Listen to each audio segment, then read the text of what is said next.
Listo.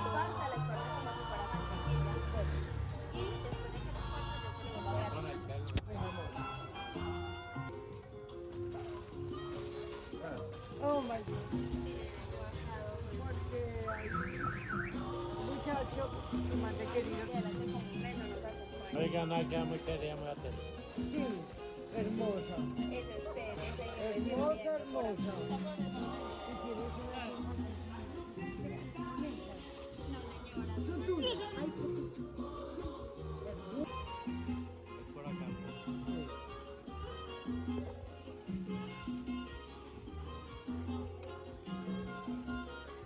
Working day with the baby.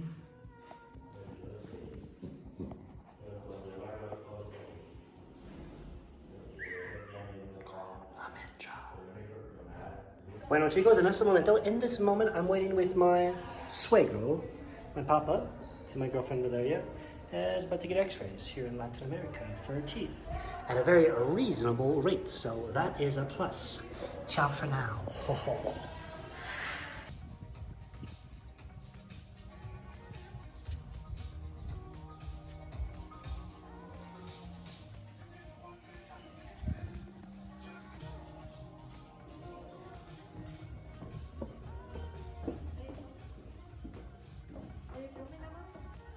Yeah, babe. Wow. Holy moly.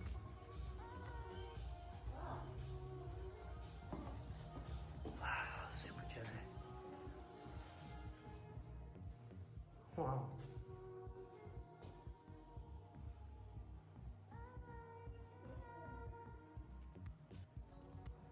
You know, what'd be cool if they put here, like they could do with this. Amor, I like this.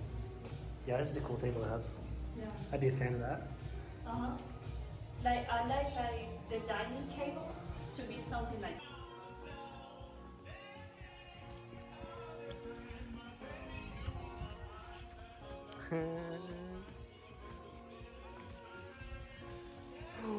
Oh yeah!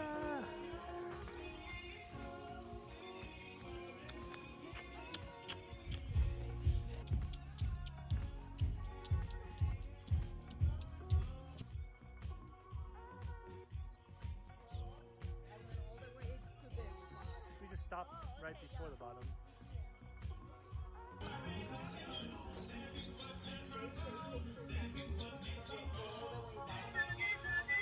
Welcome to week number 14 of the documentation for the Hack Reactor Coding Bootcamp Extravaganza. Wow, what an intro. Check out this drone footage before we continue on with this video. This is drone footage of a small town outside Periera, Colombia called La Florida. Now, this actually doesn't look that nice, but I assure you this small town has many fincas and farms outside. And I actually haven't watched this video. I just saw the title and I was like, you know what, I want to show this because back in Christmas, this most recent Christmas in December, I stayed with my girlfriend's family for Navidad on a finca, and I want to show better footage. This is not the nicest footage I thought it was going to be. That's how you know I am filming in the moment. Did not do my research for pre-production here. What is the video from? Yeah, okay, let's see. I don't know, I guess, is it not going to go over any fincas? But it's a cool town, though. They have some surprisingly really nice restaurants and cafes for being very small. If I remember right, I think we were actually living like behind this shot. I assure you there are numerous fincas and farms just to the left of this footage up the hill. It's kind of like in a valley, like this part's flat, but on the right hand side over here and the left hand side there's more coffee farms and fincums themselves. This is like the local church. I guess that's all they're really going to show. Yeah. Well, please take my word. It's a very nice place. The cool thing about this place too is on the weekends it's heavily used by bikers. So a lot of individuals from the city or town of Periera will ride in groups, and they'll stop in this small town to have a bite to eat, or they'll stop in one of the tiendas to have a drink of some sorts. It's always funny for me to watch these bicyclists, because these bicyclists, they're doing exercise, but they'll stop and they'll normally eat like these heavy condensed bread food, or they'll drink cervezas or beer, or just like or sodas and items you wouldn't really think of if you're doing doing some type of athletic activity that you want to replenish your body, your electrolytes, your hydration. So I think it's also part of like the culture in a sense. You're going out bicycling with your friends and family in groups, but at the same time you want to enjoy like cultural food and drinks. And a lot of times those are like different types of cervezas, different types of bready items. There's a whole list of different bready items that exist. But nonetheless, let's continue on track and welcome you to week 14. Week 14 is the completion of second week of group work. Group work being module 3 of our full stack build out. Where I'm working with a team of 4 other individuals, so we're a team of 5. And we're starting from building up the Docker Compose file to then incorporating what type of database are we going to use. Are we going to use a relational database, a non-relational database? Are we going to use something called like MongoDB? Or are we going to use something called like Postgres? And we have to incorporate the SQL language lingo. Is this Colombia? Is this really Colombia? I know it says Colombia, but I did not recognize it. It looked more like Brazil. Where the heck was that? I guess that must have been Bogota. It looks like Santa Marta. Yeah, that's definitely Santa Marta. I hope that's Santa Marta. It looks like Santa Marta. That's Guatapé, just outside Medellin. But anyways, let's continue on, because you're not here to just hear me speak about Colombia. Okay. But let's get into bits and bobs of what I've been doing this week with my group especially. So one of like the main objectives that we worked on this week with my group, before we get in, let's show a little bit like, this is my GitLab repository. Our current application is called Clueless. It's an application that'll be using a third-party API with Open Weather API. And fortunately enough, with my group, on the last day of this week, we're able to make a successful fetch call in fetching the proper data we wanted from Open Weather API, which it's like in the name. It's an API for fetching weather from anywhere in the world and getting all of these different parameters or data points back. So that's pretty cool. We got that to work. And the point of our application is to take weather for a user's location and then return clothes that they upload in the form of images. And based off what the weather is for that day of their location, we're going to have an application that provides a recommendation or suggestion of what outfits they should be wearing based off what the weather is. Nothing mind-blowing or anything like that, but nonetheless, it really highlights the various different tech stacks that are quite prevalent in the industry, in the world of how businesses use software, and nonetheless very valuable skills to learn. So this is currently our repository at the moment. We're almost coming up on 100 commits, which just shows you how much work and time and effort we're putting into it. And this is only week 2. I imagine in the next 2 weeks, we're definitely going to hit the 200 plus mark for commits. I would hope. And these are my team members, like Jason Jang. Jason Jang's a cool guy. He's from and working in Montreal, Canada. Jeanette Gonzalez. 2 of my team members, cool enough. Jeanette Gonzalez and Leland Pham are in the same city. They don't even know each other. Tampa Bay, Florida for both of them. And Cipriano Blinder, if I'm correct, she is in Staten Island, New York.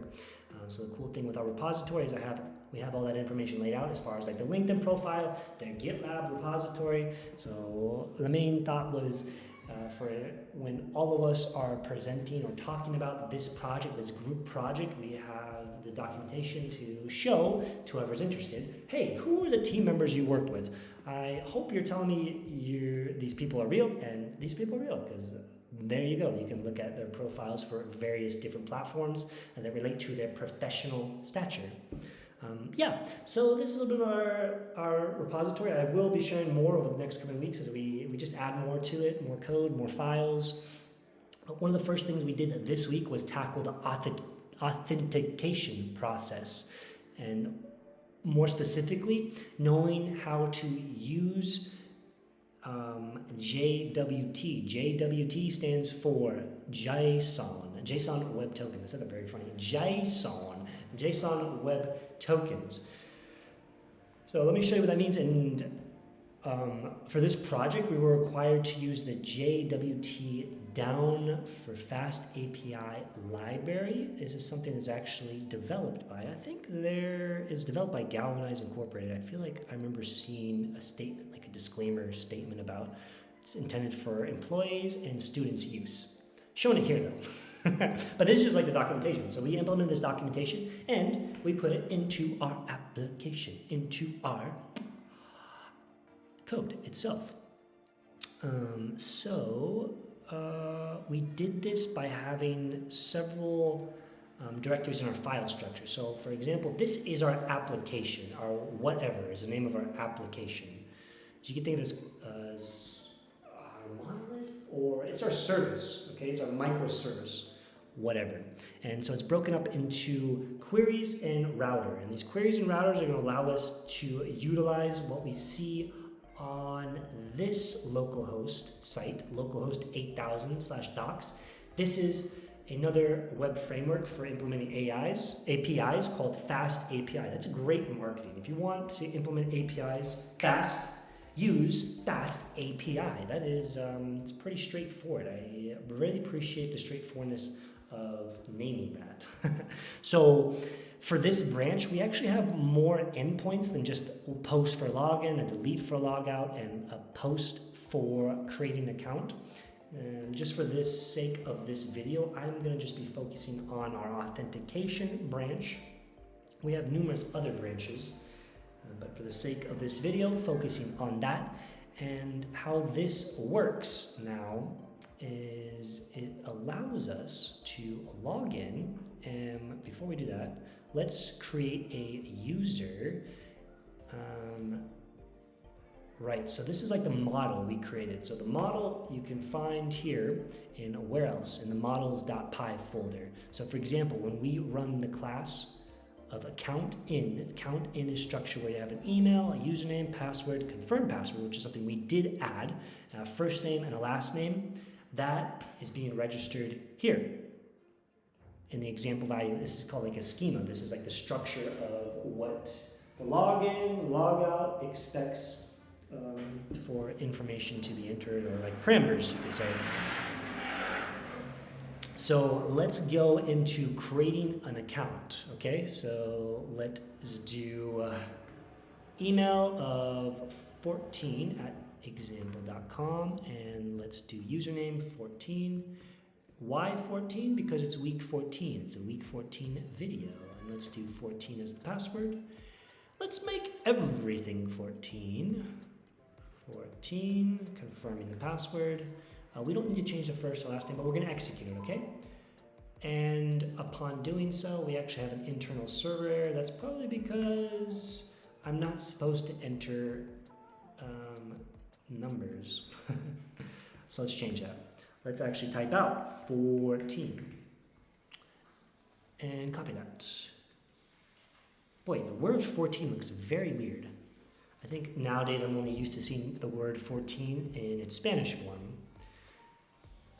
14. Okay, we're still getting an error, which is very interesting. Let's dive deeper into why are we getting this error. And let's look at my logs from my Docker terminal. And it is because I have no attributes that's #_password. So if we dive in this deeper, it's going to be in my routers directory, in my accounts.py file more specifically, and it's I think it's because this should be imported from authenticator. I think this should be authenticator again. Let's try that. And let's see if that resolved the issue. Thing is, though, I might have to refresh this. Nope, did not. So the issue here, now I have a successful 200 code response body. I'm getting an access token. This access token acts as like every time a new account's created, every time you log in, you're getting a unique hashed token that then you can plug into a website like JWT something. I can't remember the name of the website, but it allows you to siphon and decipher, if that's the proper word, decipher what this token means, and this token will then translate to essentially like what your fields you created. Now, the reason why that didn't work, originally I was getting an error, is because through file restructuring, I just had the wrong input of where my authenticator, like where the file I was pulling from. I just said from authenticator. When I look at the file structure, really it's authenticator that's in the authenticator.py is inside the authenticator file directory. And so I had to then do like authenticator.authenticator, which just means authenticator is inside the authenticator. Okay, easy cheesy lemon squeezy. I haven't said that in a long time, but we're saying it. Okay, so I just made a user in this case, and we could go to my MongoDB Express.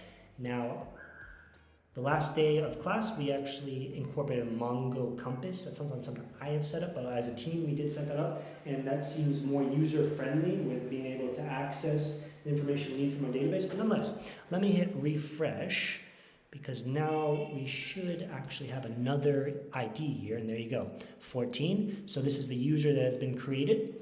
Now we're going to take this information. Let's pay attention here. So my username, or email in this case for logging in, is going to be 14@example.com, and the password is 14. Okay, so we're going to go into login. Let's go ahead and log this individual in. Let's try it out.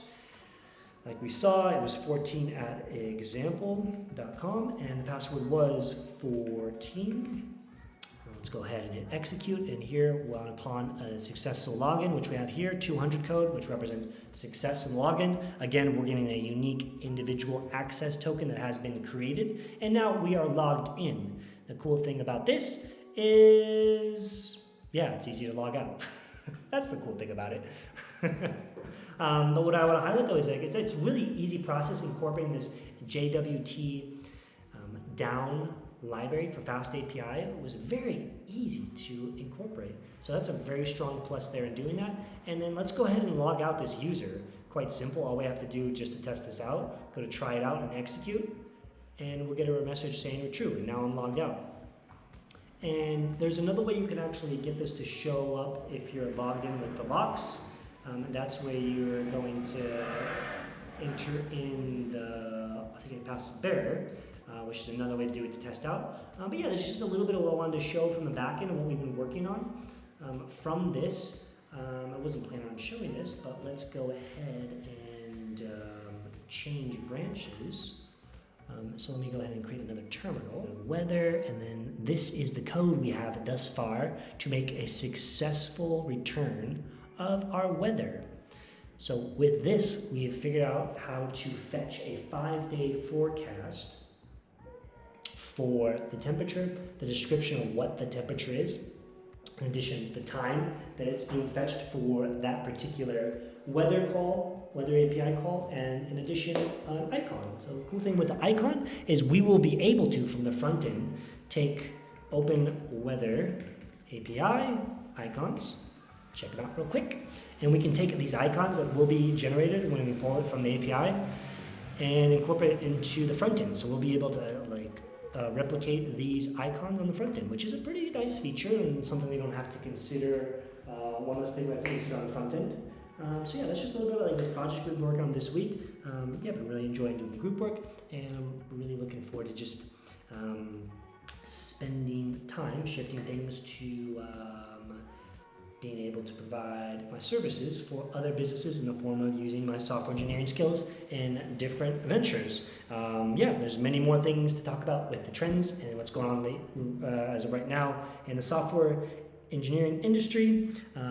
Like with anything, every industry, there's always new things coming up. There's always hot topics, and obviously one of the most hot topics is it deals with AI in a sense, but nonetheless, it's always good to remember that as every day that goes by, just because there's more and more options of different tools out there, different software out there, the world of software and integrating software into business domains, into creating value for users, creating value for individuals, is just becoming more and more complex, and just individuals needing to know how to weave everything together and make it flow.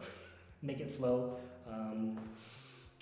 Not effortlessly, but smoothly. How about that? So that's a little bit from my group project, but definitely the next couple of videos will be more organized, more tuned, and just what we're sharing about. But nonetheless, I'm really been enjoying the process of what we're doing. In addition, other aspects of what we've been learning about, we've been learning more about, like I mentioned earlier in this video, MongoDB. Now, really, this project is the first time we're all using MongoDB, so it's like a learning on the work site, learning on the project in itself. But so far, we like MongoDB because it's more like a Wild West feel. You have more flexibility. Now, The downside of having more flexibility is you lack some structure, and depending on what type of data and your project you're building out, since our project isn't so detailed with what we need to store and relating it to other columns in a database and a table, we like the flexibility that MongoDB gives us on building our application. Another topic that is quite important, whether it's in interviews or also just when you're building applications, is something called big O, time complexity. It goes into when you're creating algorithms. When you have, say, you're looping inside another loop, wow, that's really going to take a lot of computing power. And every Wednesday thus far is dedicated, lecture time is dedicated to the big O, time complexity, algorithms when dissecting how your code is doing when it comes to the time and resources that a computer needs to be able to execute that code before. How long does it really take a computer to figure out and come to a solution? Depending on how you've written a piece of application or software or function or code, it could very well take several years of high-powered computer to arrive to a solution. So then it shifts you to start to think about like, oh, maybe you're better off not finding the exact 100% answer. You're better off going the approach of what is the best possible answer I can arrive to that maybe isn't the full 100% answer, but nonetheless it arrives to that answer, or a solid, most likely case in the most efficient amount of time. Side note, to shift from coding, the individual behind me, not the woman, but the man, his name is Jhony Blandon. Why do I know that name? Because, funny enough, he was actually my tango instructor for almost, I think about, let's just say 10 months. 10 months when I was living in Medellin, Colombia. An amazing individual, very nice man. I actually stayed for about 10 months in his dance studio because the dance studio had an apartment. So I had a very unique and interesting experience of living in a dance school in Colombia and waking up or working to hearing tango music, salsa, bachata, a little bit of merengue, but it was primarily like tango, salsa, and bachata. Really, really unique from that standpoint, and really looking forward to hopefully seeing Jhony Blandon again in person very soon. He's a very impactful individual in my life that he's the one responsible for turning me on to tango, the world of tango. If it wasn't for him, I don't know when I would ever be come to like or appreciate tango. Really, really cool guy, and giving a shout out to El Candombe Academia de Ballet in Medellin, Colombia, in the barrio of Manila. It's more of like a gringo area now, but nonetheless, a cool place in Medellin, Colombia, if you want to learn dance. And the last thing we talked about this week was React hooks, and that's taking into more account of like the state and effect when you're creating like components, functional components in React. So this is something we haven't implemented yet in our project because we're still in the back-end phase, but nonetheless, probably sometime this coming week, in week 15, we will be incorporating React hooks because that's the front end. We need to have that, and our project is based off of React. Cool. Thank you so much for watching. This is week 14. If you have any questions or comments, or if you want to talk about anything and everything, send them my way. But no, seriously, I'll keep it software related. Thank you so much for watching. Ended it on video of Colombia, where we come to. Wow, I ended on Guatapé, and now I'm back at Guatapé. How about that? That is definitely Cartagena. But yeah, coming to you from Reserelda, Departamento of Reserelda in Santa Rosa de Cabal. Some side notes this week. What have we been up to? My girlfriend has just been promoted to marketing director for the company she works for, so we went out to celebrate at a nice restaurant here in Santa Rosa de Cabal. This afternoon, we went to our friends who are from Alaska originally, and we went to their house for a lunch, and then we also went to it's kind of like a mirador, a hotel restaurant place on the outskirts of like this small town inside our town. It's a really small area, but a really beautiful, quiet area. There's like 4 little like micro, I guess it's called glamping, but it's not really glamping. They're like hotel rooms outside, like 2-level individual rooms. Very beautiful, super quiet. We're the only ones there. There's like 2 dogs there. You probably saw like a little footage of that. And yeah, I think we're going to Periera tomorrow. I'll need to do some homework for the father of the church we go to, because I'm still in the process of becoming baptized. That's a whole another topic in itself, but nonetheless, yeah, those are just a little bit of highlights. Other than that, doing good. Keep plugging along. I think over the next couple weeks, we're going to buy our tickets to go to Spain because my tourist visa in Colombia ends in the end of July. So the plan is to spend 3 months later this year, in the north part of Spain, in La Coruña. That's the, oh man, I'm just forgetting the name of it. It's Galicia. It's the part of the sort of north region of Spain. Galicia? I think it's Galicia. Galicia. Hopefully I'm saying that correctly. So that's like some upcoming things, and yeah, we're down to the last 5 weeks of the program. Very excited about that, and just shifting to the next phase of this all, and that's earning finances through software engineering skills and providing a service for businesses. So moving on with that. Thank you so much for watching. I really appreciate your time, your effort, and your energy. Nana Clemens signing off. Software engineer, life enthusiast, gringo. No, let's not say gringo. Catire. If you're from Venezuela, a blonde person's called Catire. Or if you're in Colombia, we just say Manu. Yo soy Manu. Okay. Ciao, ciao for now. Nos vemos al próximo. Muchísimas gracias por su atención y mucho amor y paz. Chao.